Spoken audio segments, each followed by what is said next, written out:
Alright everybody, back in Bleak Falls Barrow. Sidestep this trap here, and I'd mentioned before there's another chamber with some Draugr in it. And I'm going to attempt to do a sneak attack, although clunking around in this heavy armor with a very low sneak skill is probably not going to serve me very well. That's fine. Give you an example. Now, when done properly, this right here, if you can get up on a Draugr, and especially if you're dual wielding, and do a quick power attack while in sneak, you should either get a point in both your sneak and or one-handed, or really, really close to it.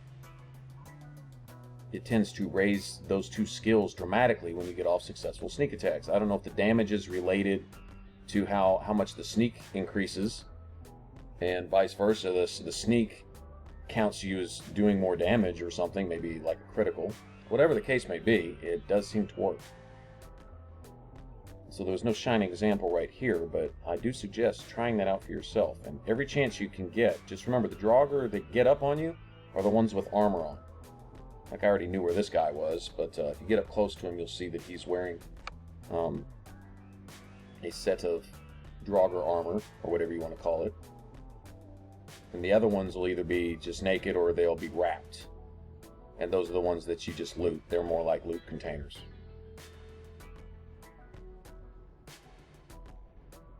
Also, I believe the ones that get up will almost always have a helmet on, too.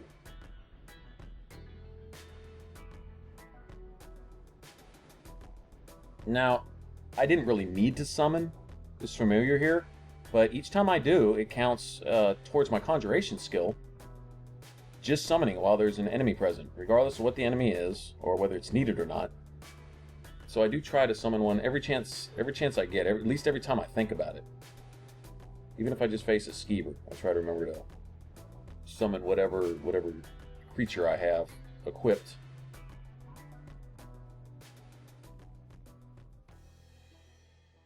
Alright. And then up here to the right of the swinging blades trap is a chest up here in the corner. I believe it's an apprentice level lock. Kind of out of the way. Easy to miss if you're not looking for it.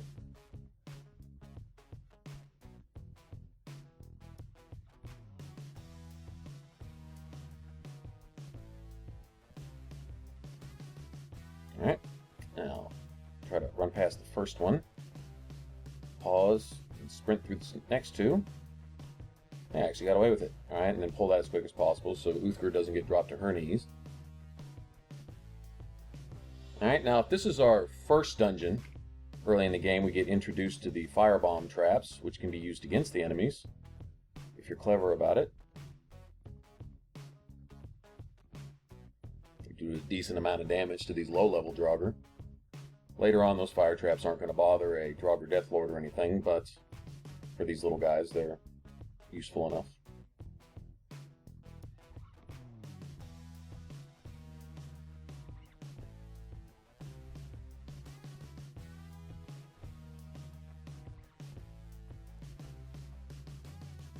Sayonara. Alright, now let's see if we can't use these to our advantage here. Let's go ahead and wake them up. And get a lucky shot. There we go. Looks like there's a little oil on the ground. That should help.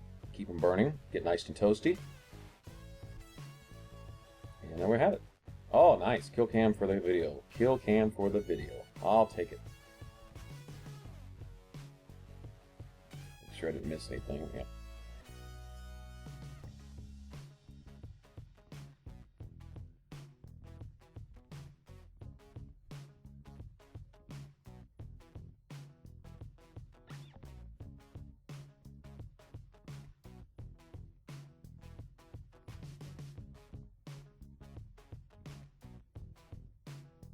Let Uthgerd worry about that other guy real quick.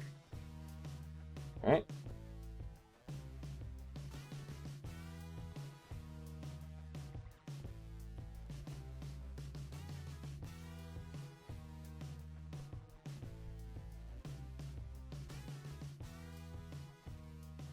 The two-handed attacks, and especially the two-handed power attacks, would become much faster with a lot less delay once I get my second point into that speedier attack perk to the right side of the one-handed skill tree.